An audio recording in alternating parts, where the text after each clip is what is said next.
മൈനാഗപ്പള്ളിയിൽ scooter യാത്രക്കാരിയെ car കയറ്റിക്കൊന്ന കേസിലെ പ്രതി doctor Sreekutty മുൻ ഭർത്താവ് അബീഷ് രാജുമായി വേർപിരിഞ്ഞ് താമസിക്കുകയാണെങ്കിലും ബന്ധം വേർപെടുത്തിയിരുന്നില്ല. ഇപ്പോഴത്തെ സംഭവങ്ങൾക്കെല്ലാം കാരണം മുൻ ഭർത്താവാണെന്നും അഷ്മൽ എന്ന ക്രിമിനലുമായി ചേർന്ന് മകളെ കുടുക്കിയതാണെന്നും ശ്രീകുട്ടിയുടെ മാതാവ് സുരഭി പറഞ്ഞു. ഇതുവരെ മദ്യപിക്കാത്ത ശ്രീകുട്ടിയെ ജ്യൂസിൽ മദ്യം ചേർത്ത് നൽകിയത് ആയിരിക്കാമെന്നും സത്യം പോലീസ് കണ്ടുപിടിക്കട്ടെയെന്നും സുരഭി പറഞ്ഞു. എന്നാൽ താനും അഷ്മലും പതിവായി മദ്യം ഉപയോഗിക്കാറുണ്ടെന്നായിരുന്നു ശ്രീകുട്ടി പോലീസിന് മൊഴി നൽകിയത്. അപകട ദിവസം ശ്രീകുട്ടിക്ക് അഷ്മൽ മദ്യം നൽകുന്ന ദൃശ്യങ്ങളും പോലീസിന് ലഭിച്ചിട്ടുണ്ട്. പ്രതികൾ രാസലഹരി ഉപയോഗിക്കാറുണ്ട് എന്ന വിവരവും പോലീസിന് ലഭിച്ചിരുന്നു. അതിനിടെ ശ്രീകുട്ടിക്കെതിരായ കേസിലെ റിപ്പോർട്ട് പോലീസ് ആരോഗ്യവകുപ്പിന് ഉടൻ കൈമാറും. ശ്രീകുട്ടി ജോലി ചെയ്തിരുന്ന ആശുപത്രിയിലെ നിത്യസന്ദർശകനായിരുന്നു അഷ്മൽ. ആശുപത്രിയിൽ വെച്ചാണ് ഇരുവരും പരിചയപ്പെടുന്നതും അടുപ്പത്തിലാവുന്നതും. അപകടത്തിന് തൊട്ടു പിന്നാലെ ശ്രീകുട്ടി ആശുപത്രി അധികൃതർ ജോലിയിൽ നിന്ന് പുറത്താക്കിയിരുന്നു.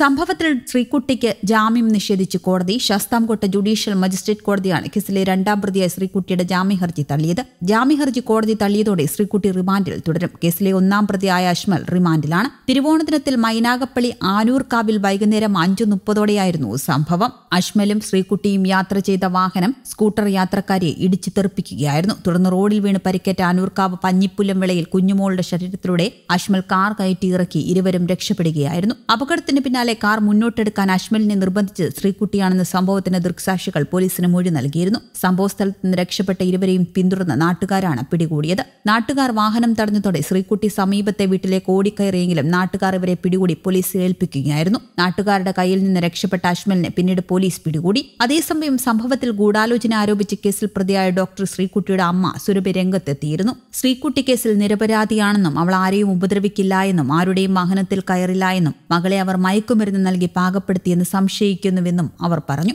അവളുടെ ആഭരണങ്ങളെല്ലാം അവൻ കൈക്കലാക്കി. അവർക്കുണ്ടായിരുന്ന 2 വാഹനങ്ങളും അവൻ അപഹരിച്ചുവെന്നും സുരഭി പറയുന്നു.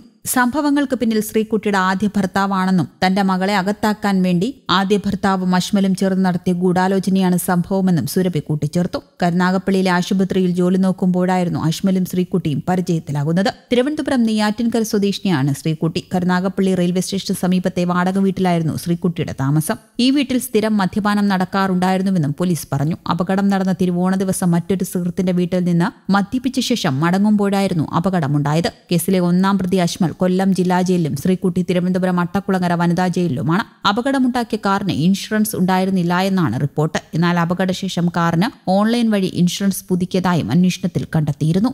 അതിനിടെ പ്രതികൾക്കെതിരെ പോലീസ് കൂടുതൽ തെളിവുകൾ കണ്ടെത്തി. കേസിലെ 1ഉം 2ഉം പ്രതികളായ അഷ്മലും ഡോക്ടർ ശ്രീകുട്ടിയും താമസിച്ച കരുനാഗപ്പള്ളിയിലെ ഹോട്ടലിൽ നിന്നാണ് തെളിവുകൾ കണ്ടെത്തിയത്. കഴിഞ്ഞ 14-ാം തീയതി ഹോട്ടലിൽ ഒരുമിച്ച് താമസിച്ച ഇരുവരും ലഹരി ഉപയോഗിച്ചിരുന്നതായി പോലീസ് കണ്ടെത്തി. അവിടെ നിന്നും മദ്യക്കുപ്പികളും രാസലഹരി ഉപയോഗത്തിനുള്ള ട്യൂബും പോലീസ് കണ്ടെത്തി. ഇവ ശാസ്ത്രീയ പരിശോധനയ്ക്ക് അയക്കുകയും ചെയ്തു. News desk Kerala Kaumudi.